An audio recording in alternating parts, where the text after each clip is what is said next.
আর প্রত্যেকটা মানুষকে আমি বিশেষ করে হাত জোড় করে অনুরোধ করছি যে আহলে বায়াত ছাড়া কেউ জান্নাতে দাখিল হবে না,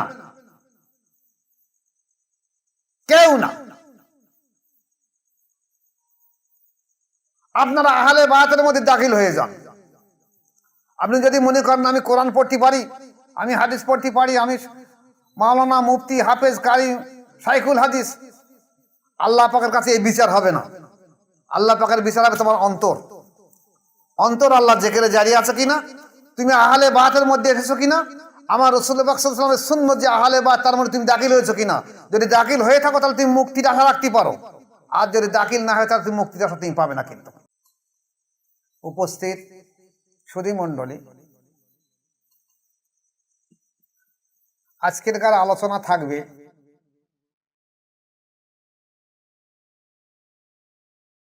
আমাদের দেশে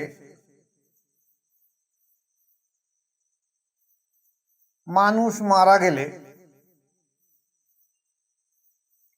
সেই বাড়িতে বহু আত্মীয় স্বজন দেইজি প্রতিবেশী আসে। তো তাদের যদি দূরবর্তী হয় তাদের খাওয়া দাওয়ার একটা চিন্তা ভাবনা রাখতে হয় মানুষের।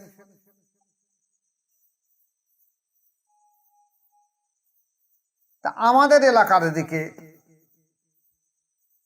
সেগুলো হয় কি, আমরা দেখেছি যে যে বাড়ি মারা গেছে তার আত্মীয় স্বজনরা কখনো কেউ পয়সা তুলে নেয়, কখনো কেউ চাল দিল, কেউ ডাল দিল, কেউ আলু দিল, এদিক সেদিক করে কোনো মতে কিছু রান্না বান্না করে যাতে বাইরের মেহমানরা যেন অভুক্ত না থেকে বাড়ি যায় খাবার ব্যবস্থা করে দেয়। আবার আমি উত্তরবঙ্গের দিকে দেখেছি, সেখানে আবার মৃত ব্যক্তি কোনো ব্যক্তি ইন্তেকাল করলে তার বাড়ি দেখা যাচ্ছে একটা গরু জবেও করে গোস্তর ব্যবস্থা হয় এবং সেই সঙ্গে যত মেহমান আছে খাওয়া দাওয়ার ব্যবস্থা হয়। সেটা বাড়িওয়ালার তরফ থেকে হয়। তাহলে আমাদের এই দেশে দেখি দু জায়গায় দেখি দু রকম মতামত চলছে। তাহলে আমরা কোন মতামতটা মানব?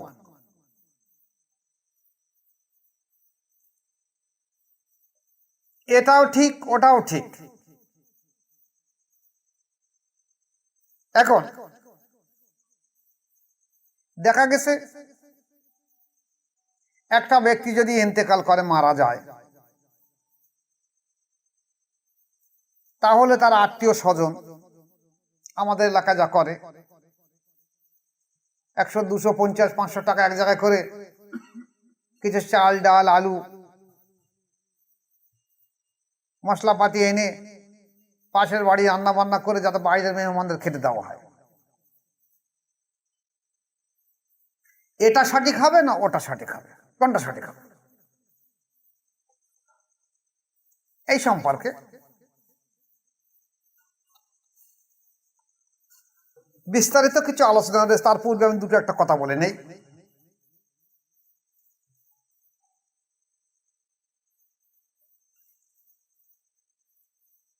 হাদিসে সে হযরত সাঈদ ইবনে উবাদা রাদিয়াল্লাহু তাআলা আনহু বলেন যে ইয়া রাসূলুল্লাহ, সাঈদের মা, অর্থাৎ সে বলছে আমার মা ইন্তেকাল করেছে, তার জন্য আমার মার জন্য কোন সাদকা সব থেকে উত্তম, কোন জিনিসটা দান করলে আমার পক্ষে উত্তম হবে, ভালো হয় আমার মার জন্য? রাসূল পাক সাল্লাল্লাহু আলাইহি ওয়াসাল্লাম বলেন তুমি পানির ব্যবস্থা করো, কারণ সেখানে তো পাহাড়ি এলাকা, মরুভূমি এলাকা, ওই এলাকার পানির টান বেশি, পানির ব্যবস্থা করে দাও। তারপর তারা কি করলো, বাতরা নামক একটা কূপ খনন করে বলে নে আমার মায়ের জন্য এটা উৎসর্গ করে দান করে দিন, সবাই পান করতে পারে।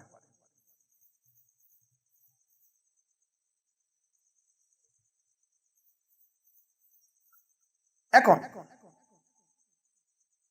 এছাড়া বলা হয়েছে যদি পানি ব্যবহার করা হয় পানি দান করলে যদি সেই মৃত ব্যক্তির সওয়াব হয়, তাহলে যদি মৃত ব্যক্তিকে বাড়িওয়ালার তরফ থেকে, যেমন বাড়িওয়ালার তরফ থেকে তার সন্তান একটা কূপ খনন করে সাদগা করে দিয়েছে যে ওই পানি যতদিন থাকবে, কুয়া যতদিন থাকবে, এই পানি পান করবে মানুষ, ততদিন পর্যন্ত সওয়াব ওই ব্যক্তির আমল নামে আসবে। তাহলে একটা মানুষ যদি মারা যাবার পরে মানুষের কিছু মেহমানদারি করে, খানার ব্যবস্থা করে, তাহলে তার সে দানটা কি কবুল হবে না হবে না? তাহলে যদি পানিতে যদি সওয়াব হয়, তাহলে খানা দিলে আরো সওয়াব হবে।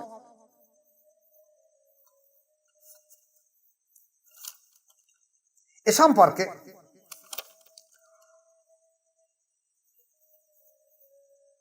একটা হাদিস এসেছে যে রাসূল পাক সাল্লাল্লাহু আলাইহি ওয়াসাল্লাম কোন একটা আনসার সাহাবী থেকে বর্ণিত, তিনি বলেছেন, একদা আমরা রাসূল পাক সাল্লাল্লাহু আলাইহি ওয়াসাল্লামের সাথে এক ব্যক্তির জানাজায় শরীক হলাম। অনেক ইতিহাস সেদিকে যাচ্ছি না। জানাজা বাদ একজন ব্যক্তি আহ্বান করলেন যে দেখো, যারা বিদেশি মেহমান আছো, খানার ব্যবস্থা আছে বাড়িওয়ালার তরফ থেকে, আপনারা আসুন। বাড়িওয়ালার তরফ থেকে। তো সেখানে সাহাবারা এমনকি রাসূল পাক সাল্লাল্লাহু আলাইহি ওয়াসাল্লাম গেলেন খেতে। সাহাবারা দেখছেন হুজুর খাচ্ছেন, কিন্তু একটা বকরি জবাই করে, সে বকরির গোস্ত আল্লাহ রাসূল সাল্লাল্লাহু আলাইহি ওয়াসাল্লাম গালে দিয়ে চিবাচ্ছেন, কিন্তু ঢোক মারছে না। সাহাবারা তাকিয়ে দেখছেন কি ব্যাপার। তখন উনি বললেন বাড়িওয়ালাকে যে এ বকরিটা কোথা থেকে এনেছো? বলছে হুজুর আমি বাজারে লোক পাঠিয়েছিলাম, কিন্তু বাজারে বকরি পাওয়া যায়নি। তখন আমি পাশের বাড়ি একজন একটা বকরি কিনে এনেছে, তা আমি চিন্তা ভাবনা করলাম ওই বকরিটা নিয়ে নেই আর কেনা দাম তাকে দিয়ে দেবো। তো তার বাড়ি গিয়ে দেখুন তার স্বামী নেই, তার স্ত্রী আছে। তার স্ত্রীকে বলুন তোমার বকরিটা আমাকে দাও, আমার এই বাড়ি একটা মেহমানদারি করার জন্য, তুমি যে দামে কিনেছো তোমার স্বামী, আমি সেই টাকাটা তোমাকে দিয়ে দেবো। তা তার স্ত্রী রাজি হয়েছে, উনি সেই বকরিটা এনে জবাই করেছে। রাসূল সাল্লাল্লাহু আলাইহি ওয়াসাল্লাম বলছে এই বকরি যেহেতু তার মালিক জানে না, স্ত্রীর কাছে নিয়ে এসো, ওটা তুমি অন্যকে দাও, আমি খাবো না, মাংস খাবো না। তাহলে দেখা গেছে রাসূল পাক সাল্লাল্লাহু আলাইহি ওয়াসাল্লাম খানা মৃত ব্যক্তির বাড়িতে খেয়েছেন। এই হাদিস দ্বারা সরাসরি প্রমাণিত হয় যে স্বয়ং রাসূল পাক সাল্লাল্লাহু আলাইহি ওয়াসাল্লাম নিজেই মৃত ব্যক্তির আহলে বর্গের নিকট থেকে খাবার গ্রহণ করেছেন, এবং সাহাবীরা সহ লোকেরা উহা খাবার গ্রহণ করেছেন। এতে রাসূল পাক সাল্লাল্লাহু আলাইহি ওয়াসাল্লাম নিষেধ করেননি। এই হাদিস দ্বারা প্রমাণিত হয় যে মৃত ব্যক্তির বাড়িতে জিয়াফতের দাওয়াত গ্রহণ করা রাসূল পাক সাল্লাল্লাহু আলাইহি ওয়াসাল্লামের সুন্নত, এবং ওই জিয়াফতে খাবার গ্রহণ করা আল্লাহ রাসূল পাক সাল্লাল্লাহু আলাইহি ওয়াসাল্লাম ও সাহাবায়ে কেরামের সুন্নত।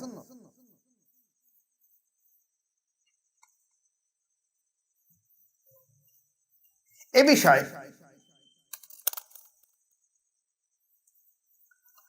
হযরত সুফিয়ান সাউরি রাহমাতুল্লাহ আলাইহি তিনি বলেছেন যে তাবি হযরত তাউস রাহমাতুল্লাহ আলাইহি বলেছেন যে নিশ্চয়ই মৃত ব্যক্তি দাফনের পর 7 দিন মুসিবতে থাকে, সুতরাং সাহাবায়ে কেরাম রাদিয়াল্লাহু আনহু এই 7 দিন মৃতদের জন্য লোকদের খাওয়ানো উত্তম মনে করতেন।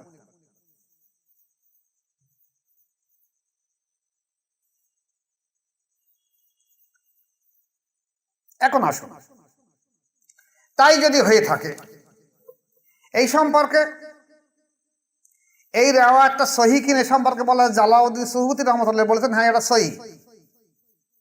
হযরত তাউস রাহমাতুল্লাহ আলাইহি একজন প্রখ্যাত তাবী, তিনি 500 সাহাবীকে দেখেছেন। তিনি স্পষ্ট উল্লেখ করেছেন মৃতদের জন্য খাবার খাওয়ানো সাহাবীগণ পছন্দ করতেন। ইমাম জালালউদ্দিন সুয়ুতী রাহমাতুল্লাহ হাদিসের হুকুম মারফু বলেছেন, অতএব এরূপ আমল করা মুস্তাহাবে সুন্নাহ। তাহলে এখন আসুন, মৃতদের জন্য খাবার খাওয়ার সাহাবীগণ পছন্দ করতে, এত মৃত ব্যক্তির জন্য 7 দিন খাবার পরিবেশন করা সুন্নতে সাহাবা ও মুস্তাহাব।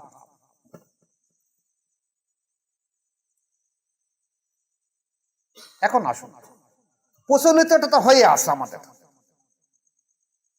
কিন্তু দেবে কারা, এইটা একটা প্রশ্ন আসছে। আমাদের দেশে, আমাদের এলাকায় দেখা যাচ্ছে সবাই মিলে চাঁদা মাসালা করে খাদ্যের ব্যবস্থা করা হয়।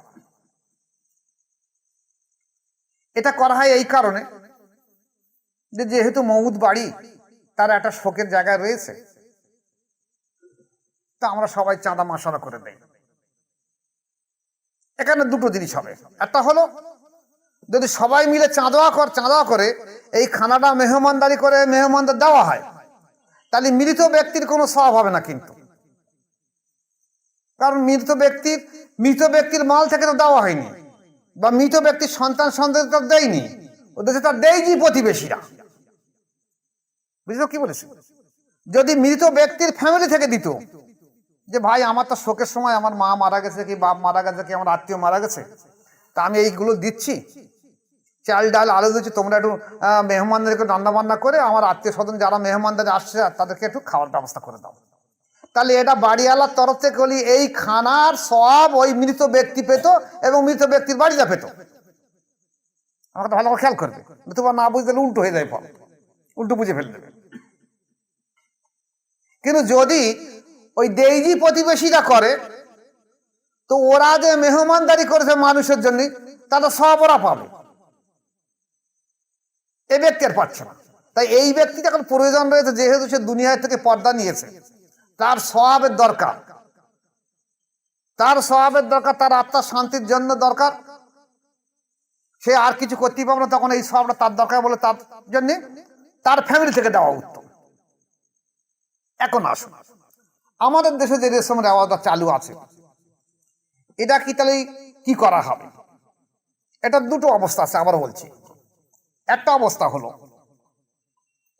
যে ব্যক্তিরা এই চাল ডাল মশলাপাতি বা পয়সা করে দিয়ে সাহায্য করবে, যে দেয় যে প্রতিবেশীরা, এরা যদি আহলে বায়াতের মধ্যে থাকে, ভালো করে খেয়াল করে নেবে, যদি আহলে বায়াতের মধ্যে থাকে এবং তারা যদি হালাল উপার্জিত পয়সা দিয়ে ব্যয় করে, তাহলে যে ব্যক্তিগুলো আত্মীয়রা এসেছে যারা খানা খাবে, তারা যদি তাসাউফপন্থী হয়, অন্তর্জেন্দা দেলি মানুষ হয়ে থাকে, তাহলে তাদের আর ক্ষতি হবে না। আর নতুবা যদি কোনো অন্তর্জেন্দা দেলি মানুষ এই মজলিসে এসে থাকে, আর এই যে খানা যদি এরা আহলে বায়াত না হয়ে থাকে, এবং যদি তারা নামাজি, তাকওয়া, পরেজগারী, ধর্মভীরু, মুত্তাকি না হয়ে থাকে, তারা যদি এই দান করে, তাহলে ওই তাসাউফি ব্যক্তি যার অন্তর জেন্দা আছে, জেন্দাদালি মানুষ যদি এই খানা খায়, সঙ্গে সঙ্গে তার দিল মোটা হয়ে যাবে। তাহলে তার পক্ষে ক্ষতিকারক হচ্ছে নাকি? তাহলে এটা খুব ভালো কাজ। এই কারণে বলছি ভালো কাজ। যেমন আজ না একটা ধনী মানুষ মারা গেছে বলে, তার দেওয়ার ক্ষমতা আছে বলে, সে হয়তো বললো ঠিক আছে আমার গোডাউনে কি ঘরে চাল আছে, যাও এক মন চাল নাও, কিছু ডাল আলু রয়েছে, তেল রয়েছে, যাও নিয়ে তোমরা ওখানে মেহমানদারি করে দিয়ে নাও। কিন্তু একটা গরিব মানুষ হলে কি হবে? আর কোনো উপায় নেই। এই গরিবের জন্য সব থেকে উত্তম হলো এই, যে আমাদের যে দেশে যে প্রথাটা হয়ে আছে, যে দেইজি প্রতিবেশীরা তারা সবাই চাঁদা মাসালা করে এক জায়গায় টাকা জমা করে যে বাইরের মেহমানদের খানা দিচ্ছে, এটা একদম গরিবের জন্য সর্বোত্তম জিনিস। কিন্তু সত্য একটা, যে ব্যক্তিরা দেবে তারা যেন আহলে বায়াতি হয়, আর যারা খানা খাবে তারা যেন আহলে বায়াতি হয়, তা না হলে সওয়াব হবে না কিছু। আল্লাহর প্রিয় ব্যক্তি হলো আহলে বায়াতরা, তাদেরকে তুমি খানা খাওয়ালে সওয়াব হবে। এখন মৃত ব্যক্তি না হলেও যারা দান করেছে, মৃত ব্যক্তির ওসিলা করে, মৃত ব্যক্তি মারা গেছে বলতে কেউ দান করেছে, তাহলে তাদের সওয়াবটা হবে। আর যদি তারাও আহলে বায়াত না হয়, ওরাও আহলে বায়াত না হয়, তাহলে ওই ঘোড়ার ঘাস খাওয়াবো না হবে, কারো কিছু লাভ হবে না। সামাজিক একটা প্রথা ভালোভাবে বেঁচে যাবে, যে বাইরের মানুষগুলো এসেছে, কি খাওয়া দাওয়া করবে না খাবে তার ঠিক নেই, কোথায় খাবে, দোকানপাটা তো নেই, তার ঠিক নেই, তা বাবা দুটো খাওয়ার ব্যবস্থা করে দিয়ে দাও। যদি আহলে বায়াতপন্থী কোনো ব্যক্তি থাকে এই মেহমানদের তালিকায়, তাহলে তারা কি করবে, তদন্ত সাপেক্ষ দেখে নেবে যে যারা এই দানটা করেছে, টাকা পয়সা দিয়েছে, এরা আহলে বায়াতের কিনা। যদি না হয় তা খানা খাবে না। আর যদি হয়, সবাই যদি আহলে বায়াতের মধ্যে হয়ে থাকে, তাকওয়া পরহেজগারি ধর্মভীরু, তাদের আয় হালাল হয়ে থাকে, তাহলে সেখানে আহলে বায়াতের ব্যক্তি খেতে পারবে না, খাবে না। এটা আমার হুকুম। আর এখানে মুখ্য উদ্দেশ্য হলো যে সবাইকে আহলে বায়াতের মধ্যে দাখিল হতে হবে। এইবার আসো, যে ব্যক্তি ইন্তেকাল করেছে সে যদি আহলে বায়াতের না হয়, তাহলে তার কি হবে? তার জন্য আর কিচ্ছু হবে না। সে ওই চাঁদা মাটার করে যা পারে করিগুলিকে মাথা ঘামাবে না।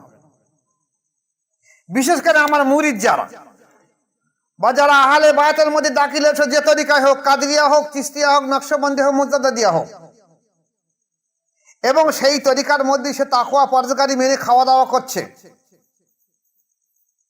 এই মুরিদদের, এই আহলে বায়াতদের আমি অনুরোধ করছি যে আপনারা তো ওসিয়াত করে যাবেন, নসিহাত করে যাবেন যে আমার মৃত্যুর পরে যদি আমি মারা যাই, তাহলে আমার ফ্যামিলি থেকে যেন চাল ডাল আলু কিছু দেয়, ন্যূনতম জিনিসগুলো যেন দেওয়া হয়।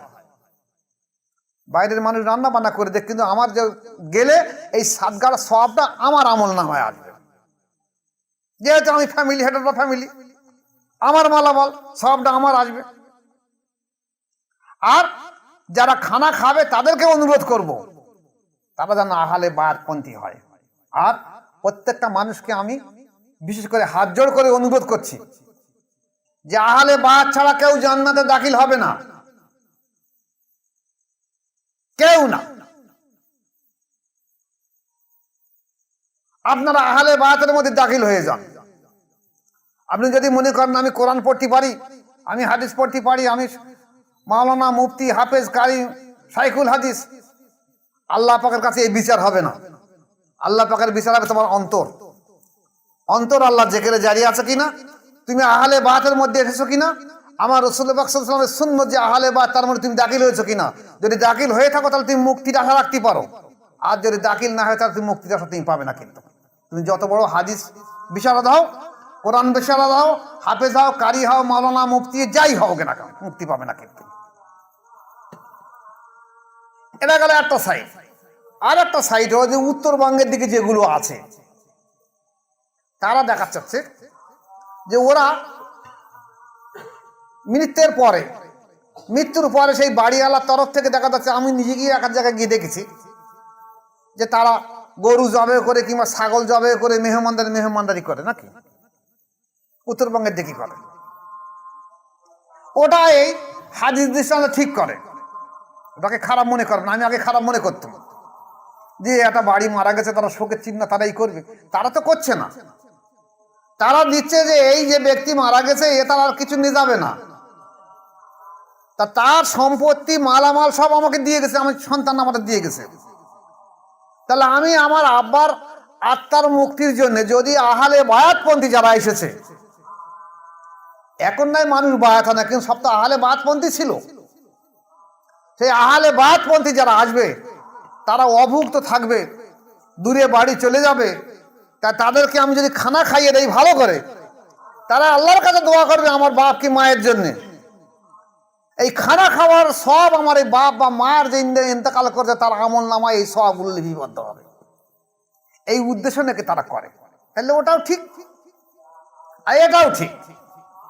তবে আমার ব্যক্তিগত মতামত এইটা যে আপনারা এক কাজ করবেন, ওসিয়াত বা নসিহাত করে যাবেন প্রত্যেকে নিজের সন্তানদেরকে, যে আমার মৃত্যুর পরে আমার ফ্যামিলি থেকে, আমার বাড়ি থেকে মালামাল নিয়ে অন্য লোক রান্না করে দেয়, তাহলে এই দানটা আমার আমল নামায় আসবে। যেহেতু আমি মারা গেছি, আমার আমল নামায় আসবে, আমার ফ্যামিলির আমল নামায় আসবে, এটার বাইরে যাবে না।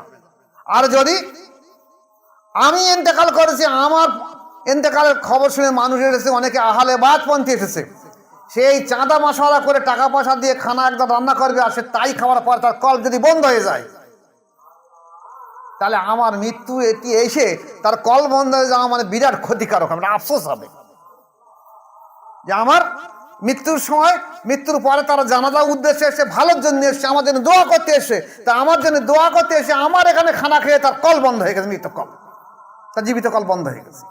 এটা বড় আফসোসের জিনিস হবে। তাই যারা যেখানে টাকা পয়সা কালেকশন করে তারা যেন চেষ্টা করে যে আহলে বায়াত ছাড়া যেন টাকা পয়সা না নেয়, আর আহলে বায়াত ছাড়া খানা দান না খাটতে। এবার যদি বলেন আহলে বায়াত পন্দির না হয়, তার তো কোনো দলিল নেই, সে খাতে পারে, ওরা দিতে পারে, ওরা খেতে পারে, অসুবিধা কিছু নেই।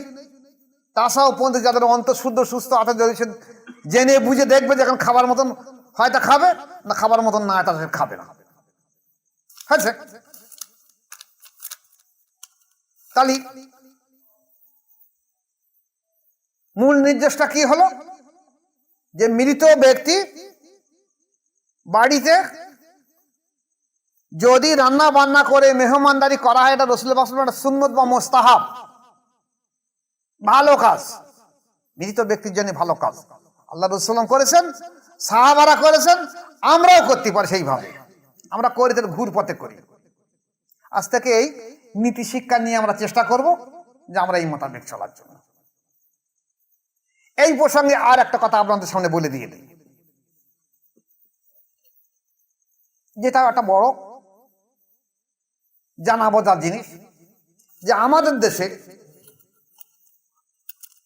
আমরা ছোটবেলায় দেখেছি একটা মানুষ যখন মারা যাবার সময় হচ্ছে, মৃত্যুর শেষ পর্যায়ে, মৃত্যুর শেষ পর্যায়ে মানুষ বোঝা যায় দম আটকে যাচ্ছে, নিঃশ্বাস পাতলা পাতলা নিচ্ছে, তখন বলে এই ব্যক্তি মৃত্যুর শেষ পর্যায়ে, এর পাশে দাঁড়িয়ে একটু কলেমায়ে তাইয়্যিব, কলেমায়ে শাহাদাত পাঠ করানো হোক, এবং মৃত্যুর যে কষ্ট, সেই কষ্ট থেকে বাঁচার জন্য তার পাশে সূরা ইয়াসিন পাঠ করার কথা বলা হয়েছে।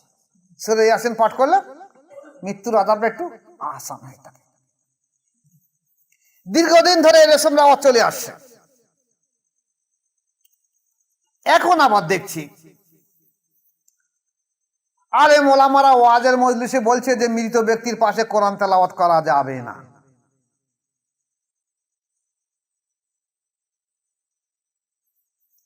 ওয়াজেও বলে দিচ্ছে। তাহলে আগে আমাদের এখানে যে প্রথাটা ছিল, যেটা ছিল, এটা ঠিক না? ওলামারা যেটা বলছে এটা ঠিক, কোনটা ঠিক? ওটাই ঠিক।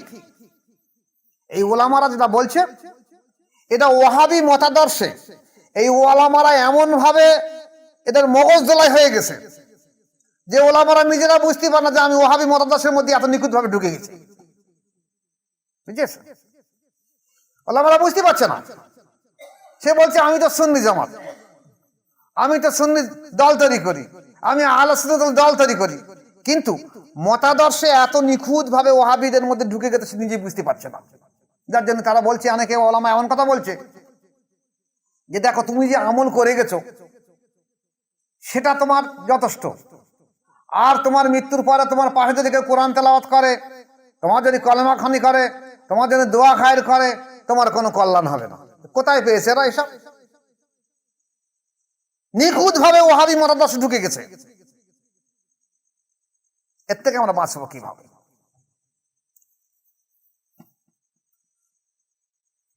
এ সম্পর্কে কি বলেছে দেখেন, বলে সময় সুযোগ হলে মৃত ব্যক্তির নিকটে বসে পবিত্র কোরআন তেলাওয়াত করা, বিশেষ করে সূরা ইয়াসিন তেলাওয়াত করা উচিত। এতে মৃত ব্যক্তির অনেক আসান বা উপকার হয় এবং তেলাওয়াতকারীও সওয়াব পাবে। যেমন হানাফি মাযহাবের ফতোয়ায় বলছে যে মৃত ব্যক্তির নিকট নেক বান্দা এবং পুণ্যবান লোক হাজির থাকবে এবং তার নিকট বসে সূরা ইয়াসিন তেলাওয়াত করা মুস্তাহাব। ইয়াশারে মুনিয়াতুল মুসাল্লি কিতাবে উল্লেখ আছে, যা আমিরুল হজ কর্তৃক লিখিত রয়েছে। ফতোয়ায়ে আলমগীর তার প্রমাণ। এছাড়া হযরত মাকিল ইবনে ইয়াসার রাদিয়াল্লাহু আনহু বলেন, রাসূল পাক সাল্লাল্লাহু আলাইহি ওয়াসাল্লাম বলেছেন, তোমরা তোমাদের মৃত লোকদের কাছে সূরা ইয়াসিন তেলাওয়াত করো। সুনানে ইবনে মাজা শরীফ, আবু দাউদ শরীফ, মুসনাদ আহমদ, ইমাম বাইহকি, ইমাম হাকিম ইত্যাদি হাদিসে এসেছে।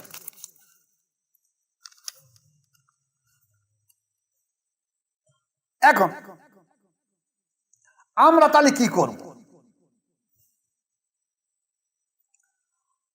এ সম্পর্কে আরেকটা আলোচনা করে দেই যে হযরত মাকিল ইবনে ইয়াসার রাদিয়াল্লাহু বলেন, নিশ্চয়ই রাসূলুল্লাহ সাল্লাল্লাহু আলাইহি ওয়াসাল্লাম বলেছেন যে সূরা ইয়াসিন তেলাওয়াত করবে, যে সূরা ইয়াসিন তেলাওয়াত করবে আল্লাহ তার চেহারা উজ্জ্বল করবে আর তার অতীতের সকল গুনাহ মাফ করবেন।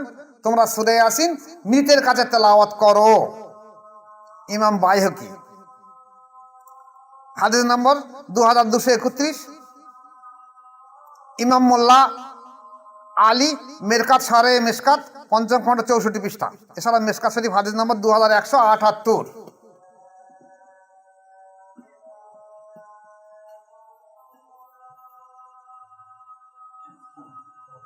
হযরত আবু দারদা রাদিয়াল্লাহু আনহু বর্ণনা করেন যে আল্লাহ রাসূলুল্লাহ বলেছেন, মৃত ব্যক্তির মাথার নিকট সূরা ইয়াসিন পাঠ করা হয় যেন তার জন্য সবকিছু সহজ করে দেবেন।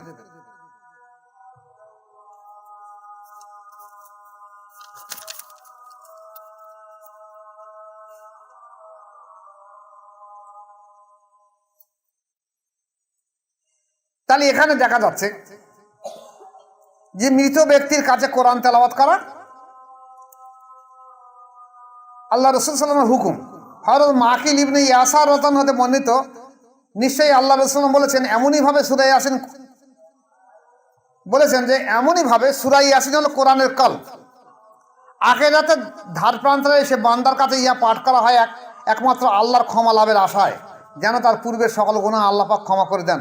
তোমরা মৃত ব্যক্তির কাছে সূরা ইয়াসিন পাঠ করো। মুসনাদে আহমদ, ইমাম নাসাই শরীফ। অতএব মৃত ব্যক্তির কাছে পবিত্র কোরআন তথা সূরা ইয়াসিন তেলাওয়াত করা সুন্নাহ সমর্থিত ও মুস্তাহাব, যা একাধিক রিওয়ায়াত দ্বারা প্রমাণিত। এ সম্পর্কে আব্বাস ইবনে মুহাম্মদ বলেন, আমি ইমাম ইয়াহিয়া ইবনে মাইন রাহমাতুল্লাহকে কবরের কাছে কোরআন পাঠ সম্পর্কে জিজ্ঞাসা করেছি। তিনি বলেন, আমার কাছে মুবাশশির ইবনে ইসমাইল হালাবি হাদিস বর্ণনা করেন। তিনি আব্দুর রহমান ইবনে আলা ইবনে লাজলাজ রাহমাতুল্লাহ আলাইহি হতে, তিনি তার পিতা হইতে বর্ণনা করেন, তিনি তার সন্তানদেরকে বলতেন, তোমরা আমার মৃত্যুর পরে মাতার কাছে কোরআন পাঠ করবে, সূরা বাকারার প্রথম এবং শেষ অংশ পড়বে। নিশ্চয়ই আমি হযরত ওমর রাদিয়াল্লাহু আনহুকে দেখেছি এরূপ করা তিনি পছন্দ করতেন।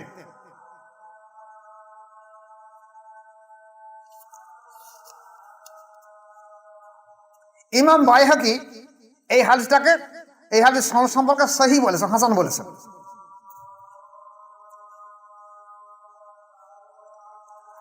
এছাড়া আব্দুর রহমান ইবনে আলা ইবনে লাজলাজের পিতা আলা ইবনে লাল্লাজ একজন বিশ্বস্ত তাবী। তিনি নিজেই মৃত্যুর পর কোরআন তেলাওয়াত করা পছন্দ করতেন এবং সাহাবী আব্দুল্লাহ ইবনে ওমর রাদিয়াল্লাহু রেফারেন্স দিয়ে ইয়ার উপর নির্দেশনা দিয়েছেন। অতএব মৃত ব্যক্তির লাশ গোসল দেওয়ার পর তার কাছে বসে পবিত্র কোরআন তেলাওয়াত পাঠ করা একটি উত্তম কাজ। এতে মৃত ব্যক্তির উপকৃত হবে এবং কোরআন তেলাওয়াতকারীও সওয়াবের ভাগীদার হবে। এখন আসুন, আমাদের দেশে এই ওয়াহাবী মতাদর্শ এত নিখুঁতভাবে গ্রাস করেছে মানুষ বুঝতে পারেনি। প্রথমে মানুষের কাছে বলা হলো, দেখো মৃত ব্যক্তির কাছে কোরআন তেলাওয়াত করো না, কারণ সে হয়তো নাপাক অবস্থা আছে। আগে পাক সাফ হোক, তারপর কোরআন তেলাওয়াত করো। এমনও অনেকে বলে যে মৃত ব্যক্তির কাছে কোরআন তেলাওয়াত করলে তার কষ্ট হবে। তার কাছে কান্নাকাটি করছে, তার সন্তান, তার স্ত্রী, তার মা, তার বাপ, তার আত্মীয় স্বজন কান্নাকাটি করছে। এই কান্নাকাটি করার নিষেধ সেটা কিছু বলছে না, বন্ধু সেখানে যদি কোরআন তেলাওয়াত করে তাহলে অনেকে দেখা যাবে যারা কান্নাকাটি করে তাদেরকে সরিয়ে নিয়ে যায়, এখানে কোরআন পড়ছে, তারা এখানে সরে যাও, দূরে সরে যাও, দুদিকে কান্নাকাটা করে। তাহলে প্রথমে নিখুঁত ভাবে কথা বলেছে, দেখো মৃত ব্যক্তি এখনো নাপাক অবস্থা আছে, তার ঠিক নেই, ওখানে বসে কোরআন তেলাওয়াত করো না। ঠিক আছে, এখন পাশে বসে করো। কিন্তু তাকে গোসল দেওয়ার পর তার পাশে বসে কোরআন তেলাওয়াত করো, এটা তো হযরত ওমর রাদিয়াল্লাহু আনহু বলেছেন, করার কথা বলেছেন, ওর থেকে রেফারেন্স আছে। তাহলে যদি এই কোরআন তেলাওয়াত করা হয় তাহলে দেখা যাবে তার পাশে আর কান্নার মতন অবস্থা থাকবে না, মানুষ এমনি সরে যাবে। অনেকে বলবে যে কোরআন তেলাওয়াত করছে কেন, কান্না কাটা করে নিয়ে ওর আযাব হবে, ওর কষ্ট হবে। বরঞ্চ কোরআন তেলাওয়াত করলে সওয়াব হবে এবং সেখানে রহমতের ফেরেশতারা আসবে। এইবার আসুন, এই কোরআন তেলাওয়াত করলে অনেক ওলামা এমন কথা বলছে, আমার কাছে এদিনই আমার কিছু মহিলা মুরিদ এসে বলছে আমাদের দোকানে একটা বড় বিশ্বস্ত সুন্নি জামাতের হাফেজ সাহেব এসেছে। এটা তিনি বলেছেন যে ব্যক্তি যা আমল করে নিয়ে গেছে সেটা তার যথেষ্ট, এরপরে আর তাকে পাশে যদি কোরআন তেলাওয়াত করা হয়, তার সওয়াব রসানি করা হয়, তার মাজার জিয়ারত করা হয়, কবর জিয়ারত করা হয়, তার কোনো কল্যাণ হবে না, কারণ সে নিজে কিছু করেনি, এখন তোমরা করে দিলে হবে। ঠিক এইরকম ভাষার কথা বলেছে। আমাকে বলছে কথাটা কি রকম হবে, আমি সে ভুল বলেছি। আসলে সে নিজে বলছে আমি সুন্নি জামাত, আমি আহলে সুন্নাত ওয়াল জামাতের কর্ণধার, কিন্তু এই কথা বলছে কেন? বলছে এই কারণে আমি যে কথা আগেই বলেছি যে মাছ সোনায় আছে, বড় মাছের কাজ হলো ছোট মাছগুলোকে গ্রাস করে খেয়ে নাও, বড় জামাতের কাজ হলো ছোট জামাতগুলোকে গ্রাস করে খেয়ে নেবে, বড় দলের কাজ হলো ছোট দলগুলোকে শেষ করে দিয়ে দেবে। তেমনি ওহাবি মতাদর্শ এত বেশি পরিমাণ ব্যাপক বিস্তার লাভ করেছে, তাদের এই পত্র পত্রিকা, কেতাব, আলোচনা, মসজিদের ইমাম সাহেব, ওয়াইজিন এত বেশি পরিমাণ হয়ে গেছে যে সাধারণ মানুষ এই মতাদর্শে দাঁড়িয়ে গেছে। এখন সুন্নি জামাতের আলেমরাও এর থেকে আর বার হতে পারছে না, তাই তারাও বাদ দিয়ে সেই কথা বলতে চাচ্ছে যে মৃত ব্যক্তির কাছে কোরআন তেলাওয়াত করা যাবে না।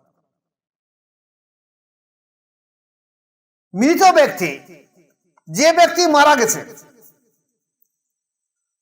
বলছে ওর কোনো কল্যাণ হবে না। কেন কল্যাণ হবে না আগে ভালো করে দেখে নেন। মৃত ব্যক্তির দাফন করা, গোসল দেওয়ার সময় যেখানে বলা হয়েছে গোসল তাকে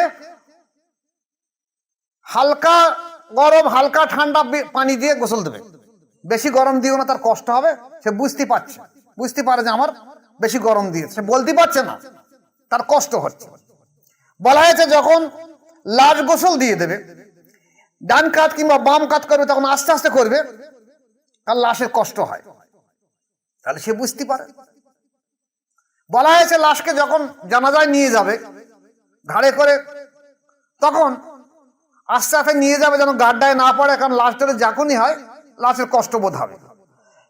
তাহলে সে সব বুঝছে। তার পাশে যদি কোনো ব্যক্তি কাঁদছে, সে বুঝছে, সব জানছে, তার ভাষায় সে বলতে পারছে না। কিন্তু এই সময় যদি তার সামনে কোরআন তেলাওয়াত করা হয়, তাহলে তার আযাবের একটু কমই হবে এবং সওয়াবটা খাস করে মোবারক পেয়ে যাবে, ব্যক্তি পেয়ে যাবে। এছাড়া যে ব্যক্তি কোরআন তেলাওয়াত করতে সে তো পাবে। এমনকি এই ব্যক্তির পাশে কোরআন তেলাওয়াত করার পরে এই বাড়ি হয়তো কোরআন পড়ে না, কেউ হয়তো এই বাড়ি কোরআন পড়ে না, কিন্তু এই উদ্দেশ্য করে মৃত ব্যক্তির পাশে যখন কোরআন তেলাওয়াত করতে, কোরআন তেলাওয়াত করলে আল্লাহর রহমত সেখানে অবতীর্ণ হয়। তাহলে এই ব্যক্তির বাড়িতে তো কিছু সময় আল্লাহর রহমত আসছে, অতএব এটা বন্ধ করার কোনো প্রয়োজন নেই। তাই আপনারা চেষ্টা করবেন যে মৃত ব্যক্তি মারা যাবার পরে, মারা যাবার সময় তার পাশে কলেমায়ে তৈয়ব এবং কলেমা শাহাদাত তাকে শোনাবেন কানে। সে যদি না পড়ে বারবার শোনাবেন। সে যদি শুনে শুনে মনে মনে ধ্যান করে তার জন্য যথেষ্ট। আর পাশে সূরা ইয়াসিন যদি কেউ জানা থাকে সে পাঠ করবে, তার মৃত্যুর আযাবটা একটু কষ্ট কম হবে। এরপরে লাশটাকে গোসল দেওয়ার পরে তার পাশে বসে সূরা ইয়াসিন বা সূরা কোরআন শরীফের অন্যান্য সূরা পড়বে। তাহলে এই কোরআন সে শুনবে, যদি সে ইমানদার আল্লাহওয়ালা আহলে বায়াতের ব্যক্তি হয়, তার পক্ষে আরো বেশি কল্যাণদায়ক হয়ে উঠবে এবং এর সব সরাসরি তার যাবে, তার ব্যক্তি আত্মীয় স্বজন দেইজি প্রতিবেশী যারা আছে সেখানেও রহমত বর্ষণ হবে।